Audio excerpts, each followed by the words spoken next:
అందరికీ welcome to my channel. ఈరోజు బెండకాయ గుడ్డు కర్రీ ఎలా చేసుకోవాలో మీకు చూపిస్తాను. ఇది చూసారా, కర్రీ ఎంత బాగుందో కదా, కలరు స్ట్రక్చరు.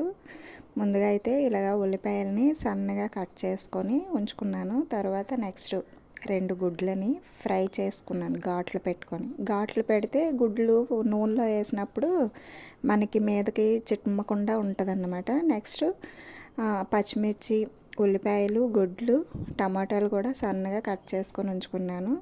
అదే నూనెలో గుడ్లు వేపాను కదా, అదే నూనెలోని బెండకాయ ముక్కలను కూడా నేను ఇలాగ ఫ్రై చేసుకుంటాను. ఇలా బెండకాయ ముక్కల్ని నూనెలో ఫ్రై చేసుకోవడం వల్ల ఏంటంటే మనకి జిగురు అనేది తగ్గుతుందన్నమాట. అందుకని బెండకాయ ముక్కల్ని నూనెలోనే బాగా ఫ్రై చేసుకోవాలి. బాగా అంటే మొత్తం కాకుండా ఒక 50 to 60% మనం ఆయిల్లోని ఫ్రై చేసుకోవాలి. చూసారు కదా, ఏగిపోయినాయి. అందుకని అవి తీసి పక్కన పెట్టుకుందాం అన్నమాట. కొంచెం కొంచెం తీస్తున్నాను, ఎందుకంటే ఒకేసారి తీయడానికి చెప్పాను కదా, నేను వీడియో తీయడానికి ఎక్విప్మెంట్ ఏమీ లేదు. అందుకే ఒక చేత్తో పట్టుకొని ఇంకో చేత్తో నెమ్మదిగా తీస్తున్నాను. కొంచెం స్లో అయినా దయచేసి అర్థం చేసుకుంటారని ఆశిస్తున్నాను. నెక్స్ట్ ఇలా బెండకాయ ముక్కలు మొత్తం తీసి పక్కన పెట్టేసాం కదా ఫ్రై చేసుకొని. ఇప్పుడు చూడండి, నూనె క్లియర్గా ఉంది. అది నూనె సరిపోతుందంటే ఉంచుకోవచ్చు, లేదంటే కొంచెం వేసుకోండి, ప్రాబ్లం ఏం లేదు. ఇప్పుడు అందులో కొంచెం పోపు సామాన్లు, అదే జీలకర్ర, ఆవాలు, శనగపప్పు, మినప్పప్పు వేసాను అన్నమాట. వేసిన తర్వాత అందులోనే ఉల్లిపాయ, పచ్చిమిర్చి కట్ చేసుకొని ఉన్నాయి కదా, అవి కూడా వేస్తున్నాను.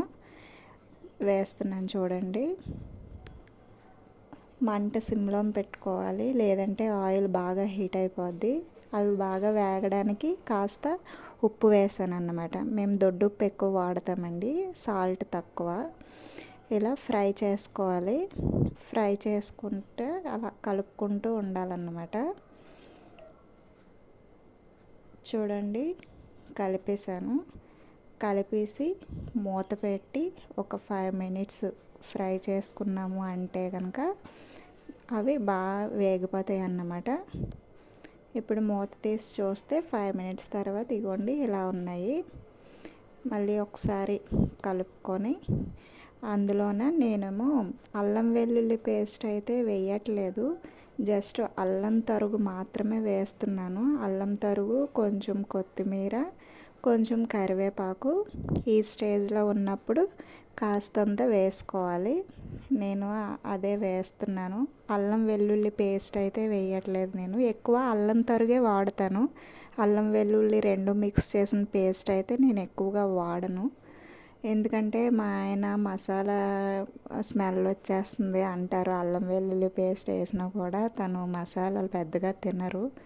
అందుకనేసి నేను ఎక్కువ అల్లం వెల్లుల్లి పేస్ట్ అయితే యూస్ చేయను. తప్పదు అనుకున్న వాటికి మాత్రమే యూస్ చేస్తాను. సో వేసిన తర్వాత మూత పెట్టి ఒక 2 minutes తర్వాత మళ్ళీ మూత తీసి చూస్తే ఇలా ఉంటుంది. ఈ స్టేజ్లోన కొంచెం కలుపుకొని చూడండి, ఉల్లిపాయ ముక్కలు అయితే కొంచెం దాదాపుగా ఒక 70% అయితే ఫ్రై అయిపోయినాయి.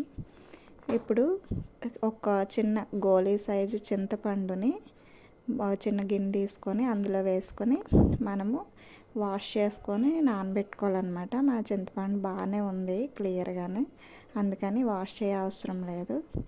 నానబెట్టి పక్కన పెట్టుకుందాం.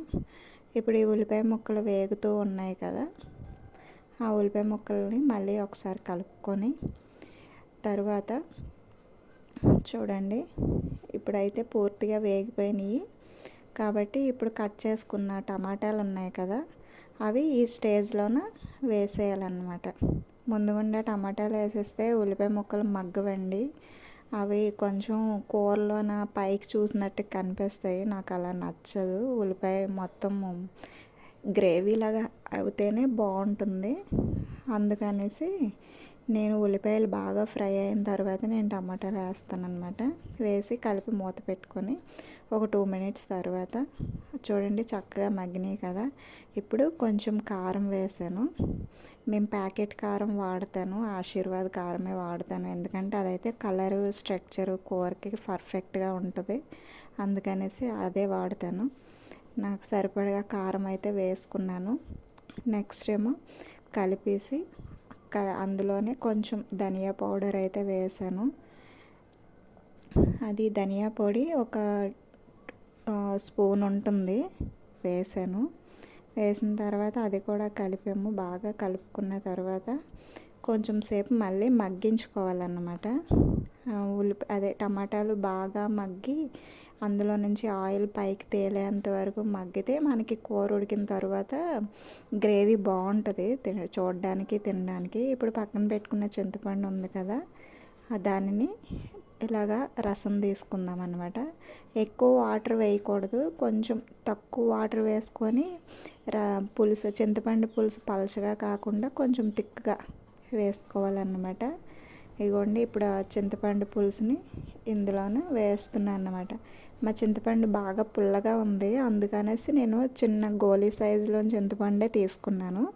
మీరు పులుపుని బట్టి ఈ చింతపండుని అడ్జస్ట్ చేసుకోవచ్చు, ప్రాబ్లం ఏం లేదు. ఇలాగా చింతపండు పులుసుని అందులోనే వేసి కొంచెం సేపు మళ్ళీ ఉల్లిపాయ ముక్కలు వాటితో మగ్గించాలి. కొందరు ఏం చేస్తారంటే బెండకాయ ముక్కలు వేసేసిన తర్వాత వాటర్ పోసి కొంచెం ఉడికిన తర్వాత అప్పుడు చింతపండు పిండుతారు, కానీ అలా కాదు. ఏదైనా మనం చింతపండు పులుసు కూరలు చేయాలి అనుకున్నప్పుడు ఇలా తాలింపులోనే చింతపండు గుజ్జును కూడా వేసి మగ్గిస్తే చాలా బాగుంటుంది చూడడానికి కానీ తినడానికి కానీ. ఇప్పుడు ఆ చింతపండు పులుసు వేసాం కదా, బాగా కలిపి ఈ స్టేజ్లోనే గుడ్లని వేగించి పక్కన పెట్టుకున్నాం కదా బెండకాయ ముక్కలు, అవి కూడా వేసి బాగా కలుపుకోవాలి. కలిపిన తర్వాత ఒక 2 నిమిషాలు మూత పెట్టాలన్నమాట. మూత పెట్టిన తర్వాత ఏంటక్క ప్రతిసారి కలుపు కలుపు కలుపు అంటున్నావు, కలిపితే కూర పేస్ట్ అయిపోద్ది కదా అనే అనుమానం మీకు రావచ్చు. అందుకని బాగా అంతలా ఏం కాకుండా కొంచెం కలుపుకోవాలి. అవన్నీ కలిసేటట్టు కలిపి మూత పెట్టాను. ఒక 5 మినిట్స్ తర్వాత చూడండి, మూత తీసి చూసేటప్పటికి ఆయిల్ చూసారా ఎలా తేలిందో పైకి. ఆయిల్ పైకి తేలింది కదా, ఇప్పుడు మొత్తం అంతా ఒకసారి కలిపి పెట్టుకోండి. కలిపి పెట్టుకున్న తర్వాత చూడండి, చింతపండు గుజ్జు కూడా అందులో వేస్తాం కదా, బాగా మగ్గిపోయింది. మగ్గిపోయి ఆయిల్ కూడా బాగా పైకి తేలింది. ఇప్పుడే కూర స్ట్రక్చర్ చూసారా, కలర్ స్ట్రక్చరు పర్ఫెక్ట్గా ఉంది. అంటారు కదా పెద్దవాళ్ళు, రంగు చూసి కూర బాగుందో లేదో చెప్పొచ్చు అని. ఇప్పుడు ఈ స్టేజ్లో మన పులుపుని అడ్జస్ట్ చేసుకొని మన పులుసు తగినన్ని నీళ్ళు అయితే పోసుకోవాలి. నేనైతే 1.5 గ్లాస్ పోసాను. ఫస్ట్ 1 గ్లాస్ పోసాను, కానీ సరిపోదేమో అనిపించింది, అందుకే మళ్ళీ ఇంకొక 1/2 గ్లాస్ వాటర్ అయితే యాడ్ చేశాను అన్నమాట. ఇప్పుడు వాటర్ యాడ్ చేసాం కదా, ఒకసారి మొత్తం కలిపి పెట్టుకొని ఈ టైంలోనే మనము సాల్ట్ చూసుకోవాలన్నమాట, సరిపోయిందా లేదా అన్నది. ఉప్పు చూసి సరిపోతే కొంచెం అడ్జస్ట్ చేసుకొని మూత పెట్టండి. చూడండి మరుగుతూ ఉంది. ఈలోపు మన లవ్ బర్డ్స్ ఏం చేస్తున్నాయో చూద్దాం పదండి. వాటికి కొత్తిమీర పెడదాం. కొత్తిమీర అయితే చాలా ఇష్టంగా తింటాయండి అవి. వచ్చేసాం చూడండి, బయటన గోడకి తగిలించామన్నమాట కేసు.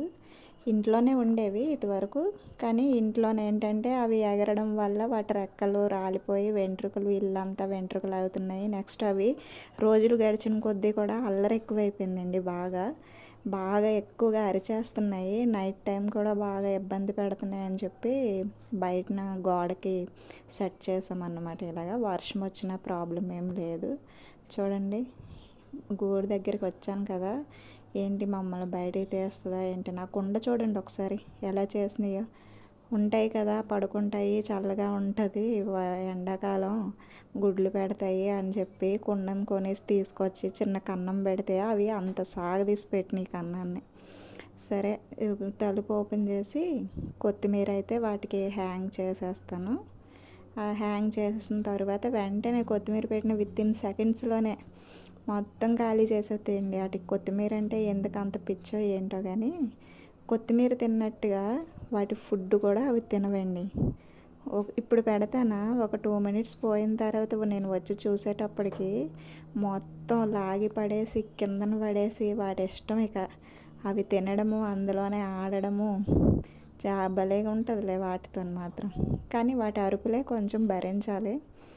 హ్యాంగ్ చేసాను, డోర్ కూడా వేసేసాను అన్నమాట. మా పిల్లలు అస్తమానం తీసేస్తున్నారు అనేసి ఇలాగ చిన్న బైండింగ్ వైర్లు ఉంటే అవి చుట్టాను. రాకుండా ఉండడానికి. అదిగోండి ఇలా పెట్టానో లేదో కొత్తిమీర అప్పుడే అటు దగ్గరికి వెళ్ళిపోయి లాగేస్తున్నాయి చూసారా. ఇటు పక్కన 2 ఉన్నాయి, ఇటు పక్కన ఒకటి ఉంది. ఆ కింద నుంచి ఒకటి దూరి ఇటువైపు వస్తుంది చూసారా. అదిగోండి ఇటువైపు 2 వచ్చేసినాయి.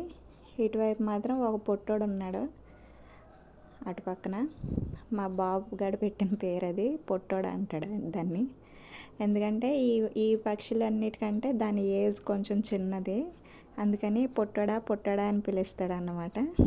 సరే వీటి పని అయిపోయింది కదా, మళ్ళీ కూర దగ్గరికి వెళ్ళిపోదాం. కూర అయితే ఉడుకుతూ ఉంది. ఒక 2 మినిట్స్ అయిపోయింది కదా, ఒక 5 మినిట్స్ అయిపోయింది కదా, కూర ఉడికిపోయింది. ఈ స్టేజ్లోనే ఒకసారి కలిగి పెట్టుకొని చూడండి మరుగుతుంది. బెండకాయ ముక్కలు అయితే పర్ఫెక్ట్గా ఉడికిపోయినాయి. ఈ స్టేజ్లోనే కాస్త కొత్తిమీర వేసి బాగా కలిపి పెట్టుకోవాలి. కొత్తిమీర వేసిన తర్వాత కలపడం ఏంటక్క అంటారేమో. కొత్తిమీర వేసిన తర్వాత కలవకపోతే అది పచ్చి పచ్చిగా పైనే ఉండిపోద్ది. దాని ఫ్లేవర్ ఇంకా మనకేం తెలుస్తుంది చెప్పండి. అదిగోండి అయిపోయింది చూసారా. యమ్మీ యమ్మీ గుడ్డు బెండకాయ. ఇష్టం లేదన్న వాళ్ళు కూడా తినేస్తారు. ఈ రెసిపీ మీకు నచ్చితే ప్లీజ్ సబ్స్క్రైబ్ మై ఛానల్.